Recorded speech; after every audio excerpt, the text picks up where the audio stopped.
ለዘመናት በውስጧ የሚፈሱት ወንዞች የውበት ሳይሆን የቆሻሻ መጣያ፣ የጤና ጠንቅና የብክለት ምንጭ ሆነው ቆይተዋል። የአዲስ አበባ ወንዞች የመጥፎ ጠረን ተምሳሌቶችም ነበሩ።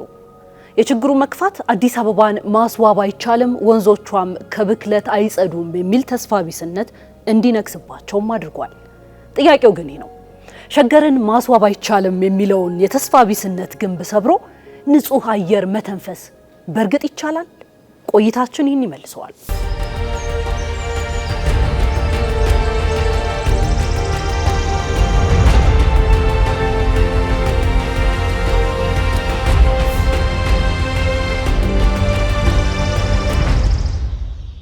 ዛሬ ያ የቆሻሻ ታሪክነት ተቀይሯል። የከረፋው ሽታ በንጹህ አየር፣ ጥቁሩ ውሃ በሰው ሰራሽ ሐይቆች ተተክቷል። የቆሻሻ ማጠራቀሚያ የነበሩ ሸለቆች ወደ ዓለም አቀፍ የቱሪስት መዳረሻነት ተሸጋግረዋል። የጭስና የብክለት ማዕከል የነበሩ ዳርቻዎች ወደ አረንጓዴ ገነትነት ተለውጠዋል። ዛሬ የምንመለከተው በጠቅላይ ሚኒስትር አብይ አህመድ አነሳሽነት የተጀመረውንና የመዲናዋን ገጽታ የቀየረውን የሸገርን ማስዋብ የወንዞች ዳርቻ ልማት ፕሮጀክት ነው። የአዲስ አበባ ወንዞች ከአፍሪካ በብክለታቸው ተጠቃሽ ከሚሆኑበት ደረጃ ላይ ደርሰው እንደነበረ ይታወሳል። ኢትዮጵያ በወንዝ ተፋሰስ ከአፍሪካ አራተኛ ደረጃ ላይ የምትገኝ ማማ ብትሆንም መዲናዋ አዲስ አበባ ግን በውስጧ የሚያልፉትን ወንዞች በአግባቡ ባለመያዟ ለከፍተኛ ስነ ምህዳራዊ አደጋ ተጋልጣ ቆይታለች። በተለይም የአቃቂ ወንዝ በአፍሪካ በብክለቱ ተጠቃሽ እስከመሆን ደርሷል። ለዋሽ የሚገበረው የአቃቂ ወንዝ ታላቁን የአዋሽ ወንዝ ሳይቀር ተበክሎ የበከለው አደጋ ላይ ጥሎትም ሰንብቷል። ይህንን ታሪክ ለመቀየር በ2011 ዓ.ም ጠቅላይ ሚኒስትር አብይ አህመድ አነሳሽነት ሸገርን ማስዋብ ፕሮጀክት ይፋ ተደረገ። ዓላማው ከተማዋን ለነዋሪዎቿ ምቹ፣ ለቱሪስት ሳቢና ለአካባቢ ጥበቃም የታደሰች ከተማ ማድረግ ነበር።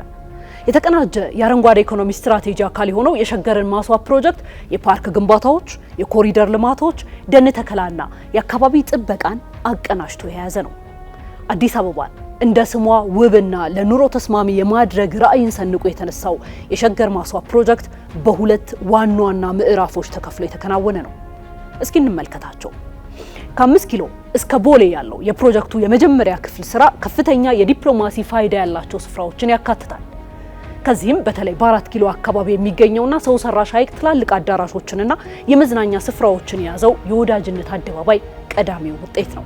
ዛሬ ላይ በሸራተን ሆቴል ፊት ለፊት የሚገኘው ወዳጅነት አደባባይ የዓለም አቀፍ ስብስባዎችና የቤተሰብ መዝናኛ ማዕከል እስከመሆን ደርሷል።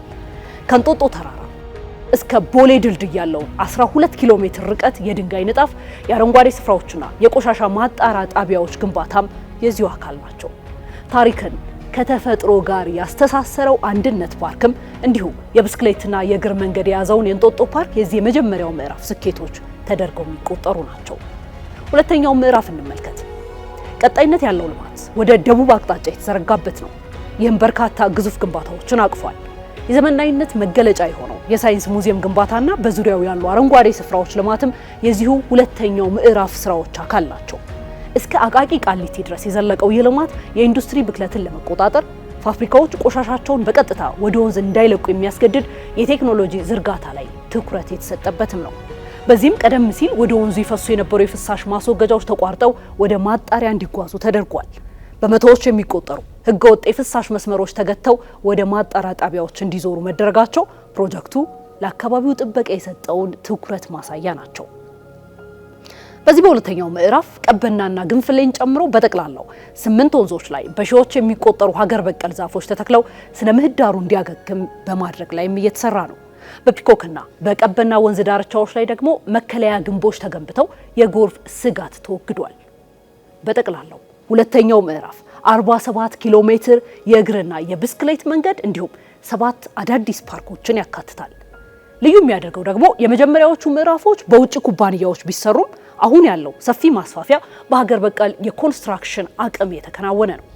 በፒኮክ ፓርክ የኢትዮጵያ ባህል የሚያንጸባርቁ ዘመናዊ ጎጆዎች፣ በፀሐይ ኃይል የሚሰሩ መብራቶችና ማራኪ የእግር መንገድ ድልድዮችም ተገንብተዋል።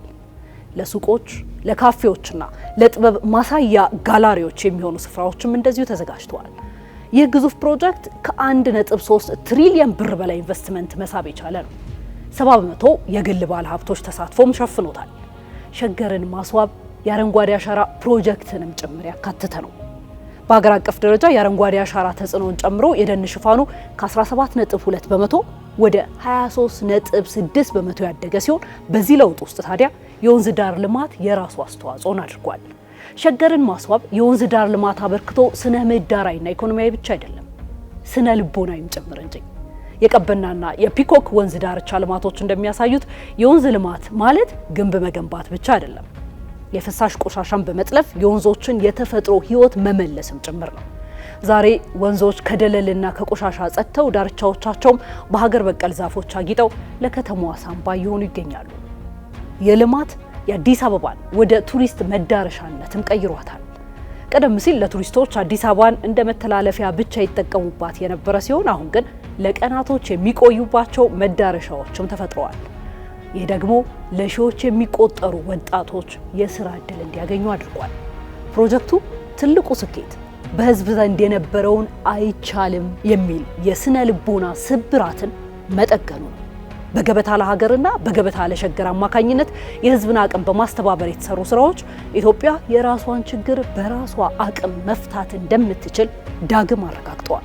እንዲህ ያለ ግዙፍ ልማት ያለ ፈተና አልነበረም የተከናወነው። ለዘመናት በወንዝ ዳር የነበሩ ነዋሪዎች ማህበራዊ መስተጋብሮቻቸውን ጠብቆ ወደ ተሻለ ስፍራ ማንቀሳቀስ በራሱ ሰፊ ተግባር የነበረ ነው። ተነሾችን መንግስት በኮንዶሚኒየምና በካሳ ክፍያ መልሶ ለመቋቋምም ግንባር ቀደም ስራዎችን ለመስራት ተችሏል። ከፈተናው ባሻገር አወንታዊ ፋይዳውን ስንመለከት ደግሞ የሸገር ማስዋብ ፕሮጀክት ለብዙ ሺህ ወጣቶችና ባለሙያዎች የስራ ዕድልን መፍጠር የቻለ ሆኗል። የኢትዮጵያ የአረንጓዴ ልማት ውጤትም በዓለም አቀፍ መድረክ ተመስክሮለታል። የፋኦ የአግሪኮላ ሜዳሊያና የዘላቂ ደን ልማት ሽልማት ኢትዮጵያን ስኬት ያረጋገጡ ናቸው። እንደ አውሮፓውያን አቆጣጠር በ2027 የሚካሄደውን 32ኛውን የተባበሩት መንግስታት የአየር ንብረት ለውጥ ጉባኤ ኮፕ 32ን ለማስተናገድ የተመረጠችውም በዚሁ በአረንጓዴ ልማት ስኬቷ ነው። ይህም አዲስ አበባን የአፍሪካ የአረንጓዴ ልማት ተምሳሌት ያደርጋታል። የሸገርን ማስዋብ ፕሮጀክት የይቻላል መንፈስ ውጤት ነው። አሁን የቀረው ስራ እነዚህን ውጤቶች መጠበቅና መንከባከብ ነው።